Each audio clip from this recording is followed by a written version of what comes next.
In a shattered land where warlords ruled like kings and justice had no home, one man chose faith over fear. With a handful of students, no army and no power, Mullah Mohammed Omar dared to stand against corruption and chaos. This is the untold story of how the Taliban movement began. Mullah Mohammed Omar Mujahid's base of operations was the village of Sang Hisar, located in today's Jerai district of Kandahar province. At the time, this region was considered part of Maiwand district. Alongside commanders like Mullah Mohammed Ahund, Mullah Haji Muhammad, and Mullah Muhammad Sadiq, Mullah Omar had secured control over Sang Hisar and nearby areas including Zangawat, Talokan and Mashan. These mujahideen maintained law and order. They did not allow rogue militias, known locally as Topakyans, to spread chaos. To the west, Commander Haji Bashar and Haji Brigate controlled Kushk-i-Nakhud, the heart of Maiwand. They cooperated with Mullah Omar's group, creating a rare zone of stability in a country torn by war. In a remarkable act of unity, these mujahideen appointed Maulvi Sayyid Muhammad, known as Maulvi Pasani Sahib, as their regional judge. Based in Zangawat, he administered justice with the help of rotating mujahideen from all fronts. While Mullah Omar's area remained peaceful, disturbing news poured in from other regions, stories of looting, abuse, and disorder. The suffering of ordinary Afghans and the growing brutality of the warlords troubled the conscience of sincere mujahideen and students of religion. Meetings were held. One key gathering took place in Mullah Omar's Seminary, attended by around 40 Taliban members, including Mullah Baradar and Mullah Mohammed Ahund. Their message was clear. We fought jihad and made sacrifices for a just Islamic system, but the people are still oppressed. We must act to fulfill the true goals of jihad. Another important meeting took place in the room of Commander Haji Gausuddin Akka. Scholars, imams, and religious leaders debated the growing corruption. The consensus: Taliban should begin securing their areas and strengthen Maulvi Pasani Sahib's court to punish criminals properly. When it was Mullah Omar's turn to speak, his words echoed a coming storm.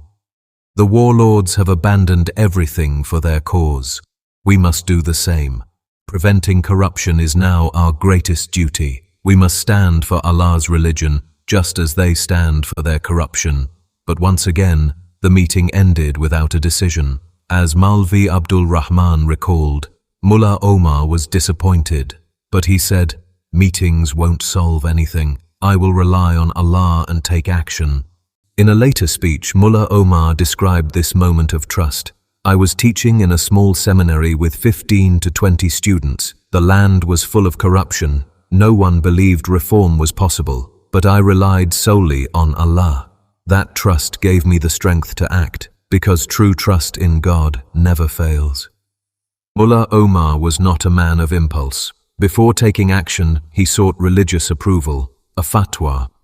He traveled to Zangawat to meet Maulvi Sayyid Muhammad Pasani Sahib, a respected scholar and former chief judge of Kandahar during the anti-Soviet jihad. Mullah Omar described the chaos, the rise in oppression, injustice, and unpunished crimes. He asked, "What is your advice?" Maulvi Pasani Sahib replied, "This is a serious matter. I'll consult other scholars and respond."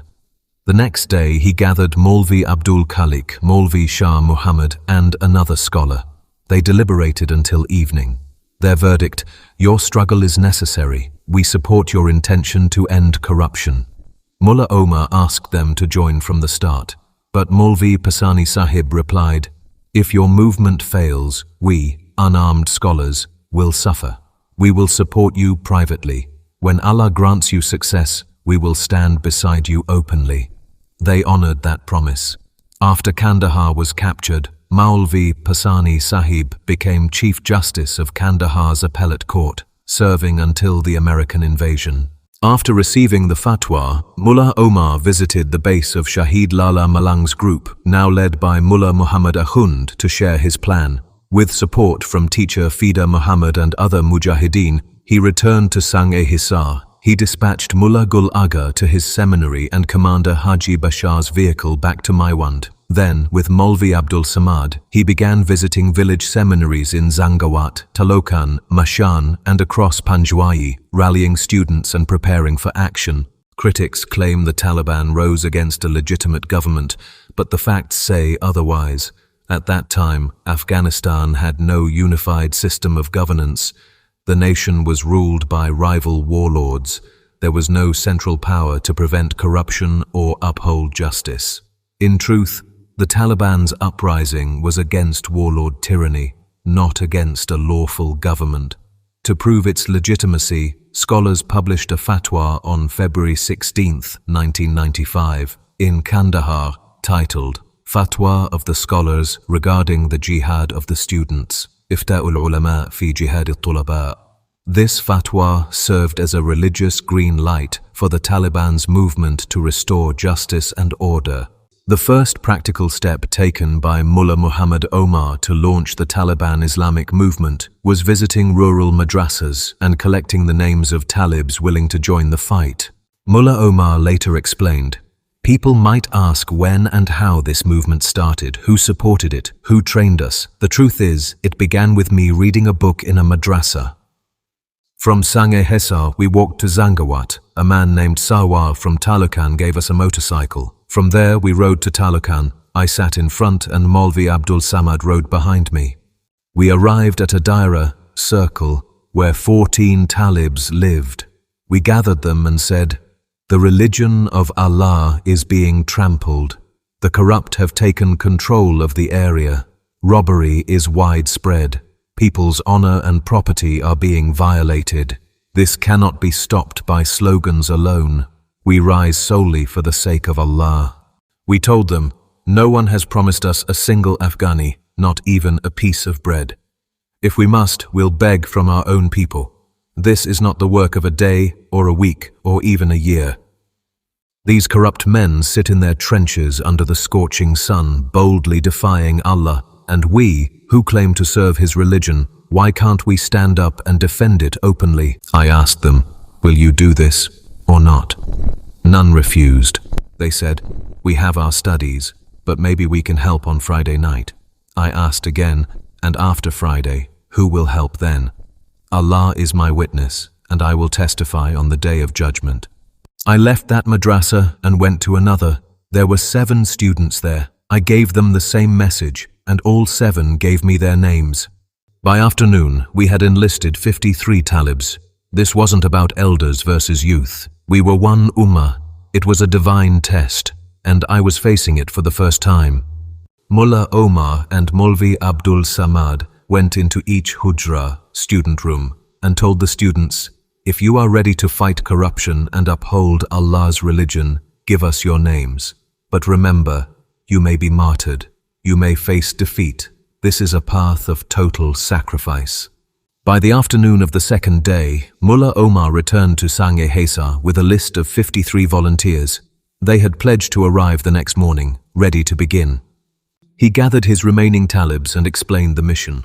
All joined, except a few of the younger ones, but there were fewer than 10 weapons, and dozens of volunteers were now on their way. Commander Haji Bashar, a wealthy former jihadi, tired of the region's chaos, had promised weapons and vehicles to anyone who could restore order. Mullah Omar had already met him. The Talibs marched through the night from Zangawat, Talokan, Mishan and nearby villages. They arrived at Mullah Omar's madrasa late in the night, more than 50 of them. The next morning, the village imam, Maulvi Abdul Rahman, was approached by a local named Abdul Ghani. He said, "Last night I saw angels entering your madrasa, dressed in white robes glowing in the dark." Mullah Omar sent word to Haji Bashar, "The Talibs are on their way." From the depot, 5 weapons were distributed, 3 AK-47s, 1 RPG and 1 LMG. The rest fashioned wooden clubs from tree branches to arm themselves. Soon, 2 trucks sent by Haji Bashar arrived, a Hino and a Datsun. The Talibs boarded and set out for Kushk-i-Nakhud. It was the beginning of their first collective deployment.